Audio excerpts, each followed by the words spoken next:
take a look then at some of the solutions that can be looked at in terms of addressing this very high unemployment rate that the country is sitting with. We're joined by the South African Youth Economic Council President, Kanakana Mudzanani. Good evening to you. Thank you so much for your time. There's no question about the scale of the problem that we are facing. When we look at how a government has responded to it, we're effectively dealing with years of having targets, those targets being unmet, and then having them subsequently revised. So from a target of 1 million jobs over a series of years to 800,000 jobs, and now it's just really about creating whatever we can. Well, good evening to you and your viewers, Kathy, and thank you so much for having us. Before I respond to your question, I must express the fact that it's quite alarming and saddening that the only time we get to realize that youth unemployment is a crisis and we need an agent response to this is when it's Youth Month or when we are closer to Youth Day. This is a crisis that the social compact must seek to address. We need private players to come on board. We need government to actually create conditions that are going to enable jobs to be created, but most importantly, youth-owned SMMEs to thrive.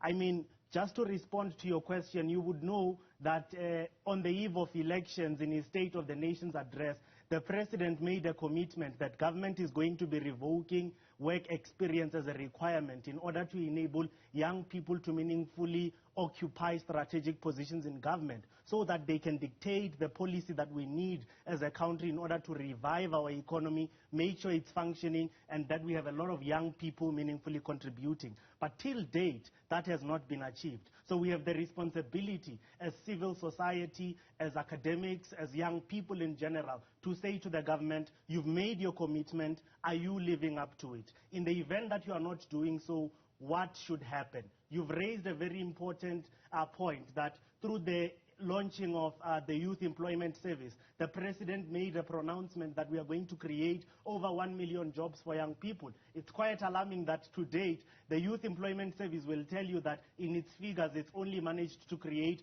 75,000 jobs. And what actually assisted is the TA or the teacher's assistant jobs that the government has aided through them. So that is quite alarming, and that must inform us that we need the accurate policies. We need soldiers who are fit for purpose to ensure that such policies advance, because youth unemployment is a crisis and it must be arrested with the attention that it deserves.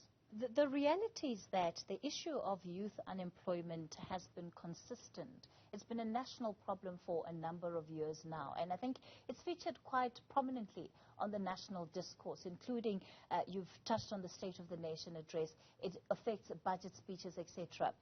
When it comes to accountability, as a council that represents young people, what would you say you have done in order to hold the government accountable for not delivering on its promise?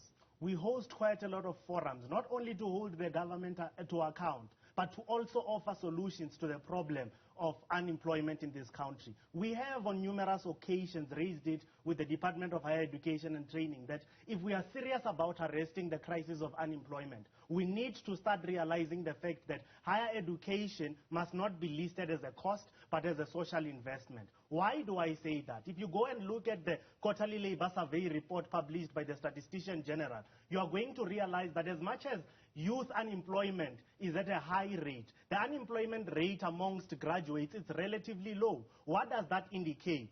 Anyone who has a post-school qualification is much more employable than a young person who does not have a post-school qualification. So if we are serious about arresting this crisis as a government, the first thing we have to do is to make sure that higher education is listed as a social investment with returns in the economic perspective, cultural perspective, and most importantly, the social perspective. The second thing that we have to do, Kathy, we have to realize that the majority of young people are semi-skilled or to a certain extent unskilled. To resolve the question of making sure that they are employable, we have the responsibility to industrialize this economy and beneficiate our mineral resources. Another thing, global trends will reveal to South Africans that SMMEs play a vital role in creating mass job opportunities in any economy. I do not understand why our state has not amended the PFMA and the MFMA to ensure that government, as the largest procurer of goods and services, is purchasing goods and services that are locally produced or locally manufactured. This must range from legal services, auditing services, and most importantly, other goods that the government may need to procure. Sure. I just want to come to this issue that you've raised of higher education and greater spending there. When we look at the budgets, government over a series of 3 years has almost about tripled its spending on higher education. So the question here is not really about the spending, but it's about, are we getting value for money? Can we add more investment when we haven't answered this crucial question about the value for money we're getting in terms of output of those that are going through the system? So commitment must not only be expressed by a financial investment, but it must also be reciprocated by the energy you invest in that particular sector. For instance, if you go to Wits University today, they are going to tell you that the vast majority of the students that apply to Wits University want to go and study in STEM-related fields. And we can all depict that there's mass employability post that. But Wits University will continuously limit access to those strategic degrees that can yield mass employment for young South Africans, whilst they always make space available in courses such as your anthropology. So it must be the Department of Higher Education and Training that goes to these institutions of higher learning and say, look, we have consulted with Business South Africa, we have consulted with Treasury, and this is the economic framework we want to structure going into the future.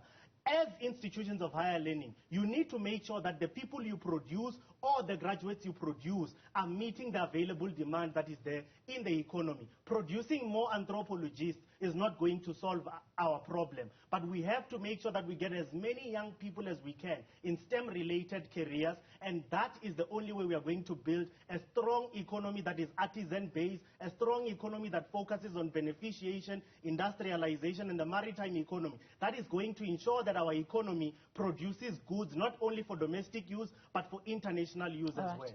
Let's talk about then, before we end off this conversation, the low-hanging fruit. What's the one thing that you believe the president can do tomorrow that will have a significant impact on the rate of employment of young people in this country?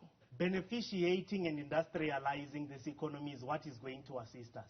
If we can say to a DBS, Anglo-American, and Sibanye Stillwater, we'll tell you that the vast majority of the minerals that make the money are found here in South Africa. We say to them, look, we have seen your commitment at the Presidential Investment Conference. You want to invest in the project of beneficiation.